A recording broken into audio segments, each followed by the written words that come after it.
Hey you goons, in today's video I decided to do a little evil siren makeup.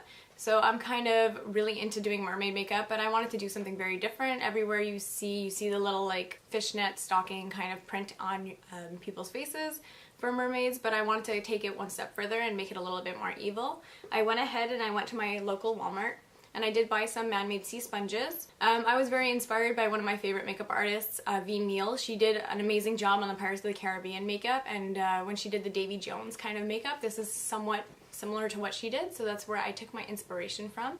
So if you guys want to see how I did this look, then just keep watching, and please don't forget to give this video a thumbs up if you liked it, and to subscribe if you haven't already.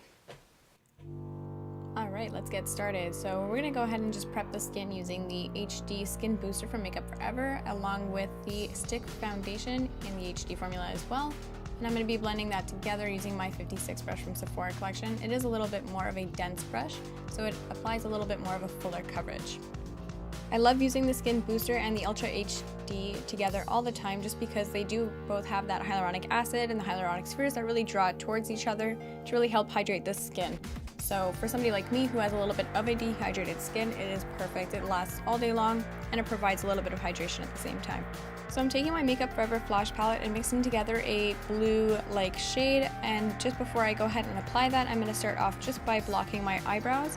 I'm going to be using the Elmer's glue stick for this, and I'm going to be really pushing my brow hairs flat against my face with a spatula and the glue. And I always do it in the position that the hair actually grows, just so that way they lay perfectly flat. And just double check that the Elmer's glue stick that you are using to block out your brows, if you wanted to block out your brows, is a washable formula. After I'm going to go ahead and lay down that glue, I just like to powder it, and I'm just going to be using a loose setting powder from Makeup Forever. I'm going to sweep away the excess and really feel my brow hairs to make sure that they are laying completely flat against my skin. And then we're just going to go ahead onto the second step and color correct. I'm using the peachy corally shade that's in the Makeup Forever Flash palette, and I'm really focusing it only in the areas where we have a little bit of discoloration. And after that, I'm just going to go ahead and apply a thick amount of the Makeup Forever Ultra HD foundation again, and always tapping it on. That way you don't move any of the brow hairs or any of the color that we've already laid down. And once again, we're going to powder, and then we're just going to go ahead as the last layer and just coat it once more with the Makeup Forever HD in the direction that the hair goes again. And we're just going to lay it on a little bit thinner this time to make sure that we completely covered the brow, and again powder it at the end. Now with that blue shade that we made before, I'm taking my Sephora collection brush number 57, a concealer brush, and I'm just going to start tapping that along the perimeter of my face where we would usually naturally contour or add bronzer. And I'm really just going to really define the areas like my cheekbones and my jawline, as well as the temples and my hairline.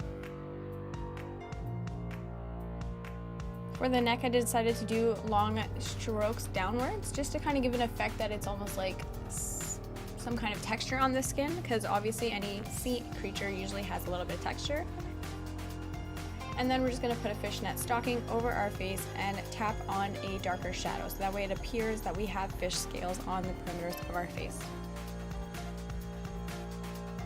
Now for the next step, I decided I wanted to glue on just a few little decals around the perimeters of the face. Decided just to go ahead to my local Walmart and pick up a couple of nail glitter items. So I'm just going to start off by gluing those on with a lash glue, so that way it is skin safe. I'm using the House of Lashes lash glue, and I'm just dotting on a small amount, waiting for it to get tacky, and placing those little gems or diamonds or bedazzles, however you like to call it, in the certain areas. Continue to add as much as you want or as little as you want, and really for this makeup, you can take it any way you want. If you want to stop here and just kind of focus a little bit on the eyes, you can go right ahead.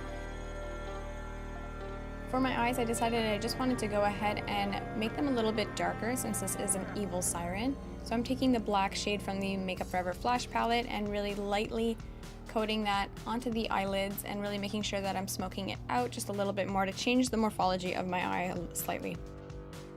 I also like to add thin layers of this to get the desired amount. It's always easier to keep adding instead of adding too much and then trying to take away.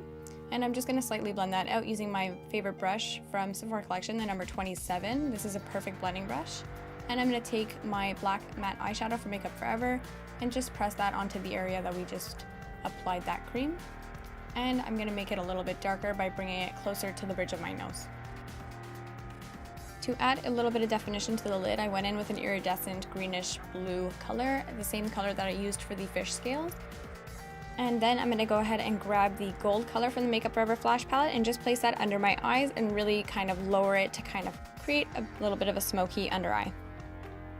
So this step is completely optional. I found a man-made sea sponge at my local Walmart and I decided that this would go perfect with the mermaid makeup. So I decided I was going to glue some of it onto the outsides of my face to kind of create almost like that algae coral kind of growing from my skin look. So what I would do is I would just place a little bit of that lash glue and make sure that the sea sponge is fully coated in a little bit of that cream paint. I used the black color, and then you just wait for it to get tacky a little bit and stick it right on. It's always best when you're gluing things onto your face to really make sure that you're spreading them out in different areas and not making it look like it's supposed to be uniform. Like, you kind of want it to look a little bit messy, so I'm really ripping the sponge with my fingers, trying to get as much texture from it as possible, and I find it looks even better when the full sponge isn't completely covered in black paint.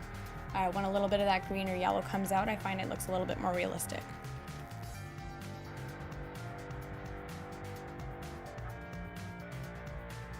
As for highlighting my face, I'm going to go ahead and grab my Sephora collection number 98 brush with the Stardust powders from Makeup Forever. I will list the color down below because I can't remember it off the top of my head. I'm really going to highlight the areas where I find I want it to look almost like wet looking. So that brow bone, as well as the bridge of my nose and my cupid's bow and chin.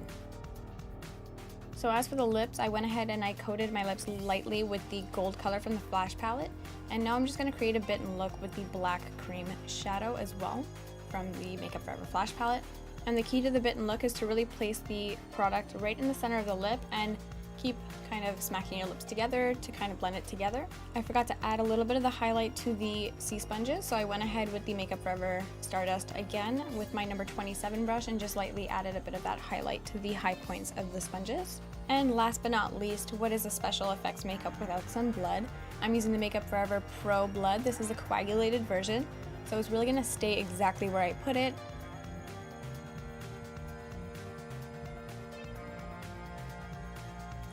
So I hope you guys enjoyed this video, and if you did, please don't forget to give me that thumbs up and comment down below what you want to see in my next Halloween video, because I will be making some more.